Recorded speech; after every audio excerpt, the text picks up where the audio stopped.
ശ്രീമന്നാരായണീയം ദശകം 29 അമൃതാഹരണവും അസുര നിഗ്രഹവും. ശ്ലോകം 4.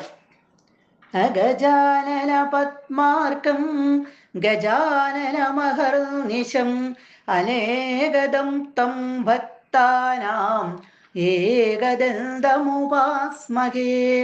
സരസ്വതി നമസ്തുഭ്യം വരദേ ജ്ഞാനരൂപിണി വിദ്യാരംഭം കരിഷ്യാമി സിദ്ധിർഭവതു മേ സദാ.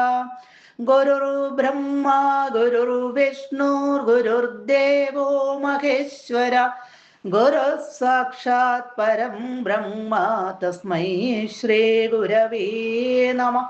ഓം നമോ ഭഗവതേ വാസുദേവായ.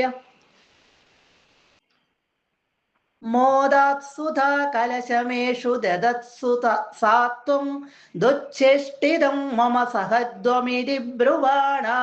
പങ്ക്തിപ്രഭേദ വിനിവേശിത ദേവദൈത്യ ലീലാവിലാസഗതിഭിः സമദാ സുധാം താം. കഴിഞ്ഞ ശ്ലോകത്തിൽ നമ്മൾ കണ്ടു, അസുരന്മാര് അവരുടെ മുൻപിലേക്ക് വന്ന ആ അതിസുന്ദരിയായ മോഹിനിയോട്, ഭഗവാന്റെ ആ മോഹിനി രൂപത്തോട് ചോദിക്കുകയാണ്, നീ ആരാണ്, എവിടെ നിന്നാണ് വരുന്നത്, ഇതെല്ലാം ചോദിച്ചു. എന്നിട്ട് പറഞ്ഞു, ഈ അമൃതത്തെ ഞങ്ങൾക്ക് എല്ലാവർക്കും ഒന്ന് ഭാഗിച്ചു തന്നാലും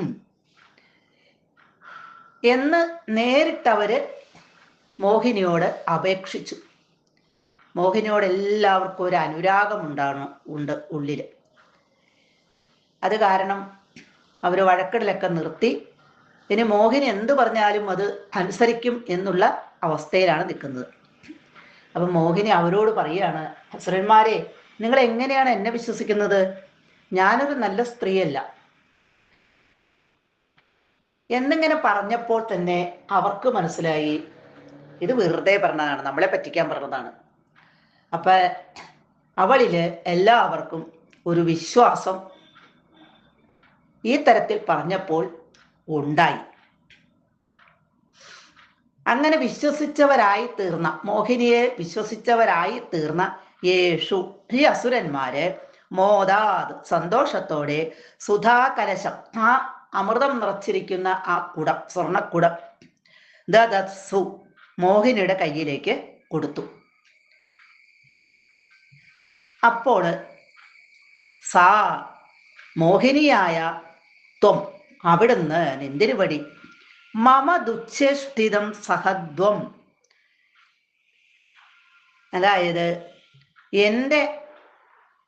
നിങ്ങൾക്കിഷ്ടമില്ലാത്ത വല്ലതും എൻ്റെ ഭാഗത്തു നിന്ന് ഉണ്ടായാൽ, ഞാൻ എന്തെങ്കിലും കാട്ടിയാൽ, സഹദ്വം അത് സഹിക്കണമേ എന്ന് പറഞ്ഞുകൊണ്ട്, അല്ലെങ്കിൽ സഹിച്ചേക്കണേ എന്ന് പറഞ്ഞുകൊണ്ട്, ഇതി ബ്രുവാണ എന്ന് പറഞ്ഞുകൊണ്ട്, എൻ്റെ ഭാഗത്തുനിന്ന് എന്തെങ്കിലും തെറ്റുണ്ടായാൽ നിങ്ങൾ ക്ഷമിച്ചേക്കണം എന്ന് പറഞ്ഞുകൊണ്ട്, അല്ലെങ്കിൽ നിങ്ങൾ സഹിച്ചേക്കണം എന്ന് പറഞ്ഞുകൊണ്ട്, പങ്ക്തി പ്രഭേദ, പങ്ക്തി എന്ന് പറഞ്ഞ വരി, പ്രഭേദ വേറെ വേറെ, ദേവന്മാരെയും ദൈത്യന്മാരെയും അസുരന്മാരെയും ഇവിടെ വേറെ വേറെ വരികളായിട്ട് നിരത്തി ഇരുത്തി.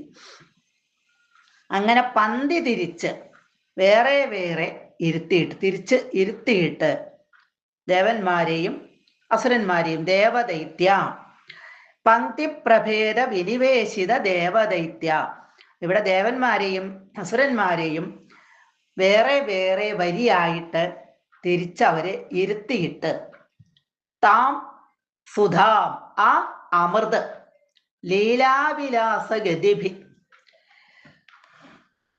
ആടിക്കുഴഞ്ഞ്, ഗതി എന്ന് പറയുന്ന നടത്തം, ഇവിടെ ഗതിഭി ആടിക്കുഴഞ്ഞ് നടന്നുകൊണ്ട്, സമത നന്നായിട്ട് വിളമ്പി.